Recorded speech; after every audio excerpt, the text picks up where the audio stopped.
Hola a todos, reciban un cordial saludo. En este capítulo de En Síntesis vamos a presentar la primera parte de los temas preliminares para el curso de estructura de la materia. Comenzamos. Tal vez varios de los temas que compartamos en esta presentación te resulten familiares por haberlos revisado ya en la preparatoria o inclusive en la secundaria, pero nunca está de más un repaso. Al hablar de estructura de la materia se relaciona el término átomo, que tiene su origen en la antigua Grecia con pensadores como Leucipo y Demócrito. La palabra átomo literalmente significa sin división, y los filósofos griegos la aplicaron para referirse a la mínima porción de materia, tan pequeña que resulta imposible dividirla. Estas ideas filosóficas no se tomaron en cuenta por mucho tiempo, hasta que John Dalton las retomó para plantear sus postulados de su teoría atómica. En los primeros dos podemos ver cómo se retoma la idea del átomo o del atomismo griego, pues Dalton considera que el átomo es la partícula de materia más pequeña que existe y también que no puede dividirse en porciones más pequeñas. Además, Dalton considera que si dos átomos son iguales, principalmente en peso o tamaño, pertenecen al mismo elemento químico. De lo contrario, son de distintos elementos. De manera ilustrativa, los átomos de Dalton se pueden representar como esferas sólidas de distintos pesos y tamaños que corresponden a los diferentes elementos químicos a los que pertenecen.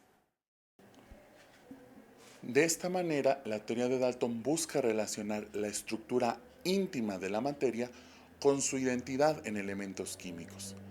Además, permitió entender algunos resultados experimentales. Se sabía que al hacer reaccionar dos volúmenes de hidrógeno con uno de oxígeno, se generaba dos volúmenes de agua. Esto solo podía suceder si tanto el hidrógeno como el oxígeno se presentaban en forma de partículas, que ahora ya nombramos moléculas, diatómicas, es decir, constituidas por dos átomos. Estos hechos permitieron que hubiera un mayor interés en entender más la estructura de la materia y avanzar en el desarrollo de la teoría atómica. Años más tarde se publica el trabajo de Joseph John Thomson, científico interesado en estudiar la electricidad y el magnetismo. Por mucho tiempo estuvo estudiando las descargas eléctricas dentro de tubos al alto vacío. En uno de sus experimentos logra observar que al aplicar una alta diferencia de potencial entre dos placas, emanaban de la placa negativa o del cátodo unos rayos, a los cuales llamó rayos catódicos. Logró dirigir estos rayos catódicos hacia una pantalla fluorescente. Posteriormente observa que al acercar un campo eléctrico o bien al acercar un campo magnético, los rayos catódicos se desviaban. La trayectoria de los rayos es desviada cuando interactúa con un campo eléctrico o magnético. Esta es la observación que tuvo Thomson. Y la conclusión al respecto fue que los rayos debían tener una carga eléctrica, de manera específica una carga negativa. Posteriormente, Thomson observa que al dirigir los rayos catódicos hacia un pequeño molino, lo logran mover. Esto le permitió llegar a su segunda conclusión muy importante. Los rayos catódicos debían de estar constituidos por partículas, es decir, entidades que tuvieran masa. Eso explica el por qué al impactar el molino lo logran mover. Cuando se mide o se determina experimentalmente la masa del electrón, se observa con mucha claridad que esta masa del electrón, de estas partículas que constituyen los rayos catódicos, es mucho menor a la masa del átomo más ligero, que es el átomo de hidrógeno. Con esto se descarta el postulado que indica que los átomos no podían dividirse en porciones más pequeñas. Thomson descubrió al electrón, una partícula mucho más ligera, mucho más pequeña que el átomo.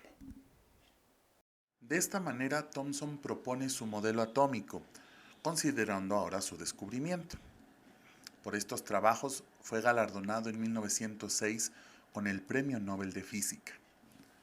Thomson modela al átomo como una esfera sólida, pero ahora que contiene incrustadas a estas partículas más pequeñas, que son los electrones, los cuales tienen carga eléctrica negativa. Para que el átomo fuera neutro eléctricamente, consideró que la carga positiva del átomo se encuentra distribuida en toda la esfera sólida. Los trabajos de Dalton y Thomson marcaron el inicio del desarrollo de la teoría atómica, además de un creciente interés por comprender la estructura de la materia y relacionarla con su comportamiento. Hasta aquí llegamos al final de este capítulo de En Síntesis. Espero que te haya servido. Cualquier duda o pregunta la puedes dejar en los comentarios o bien enviarla mediante los siguientes medios de comunicación. Muchas gracias por tu atención y nos vemos en la próxima.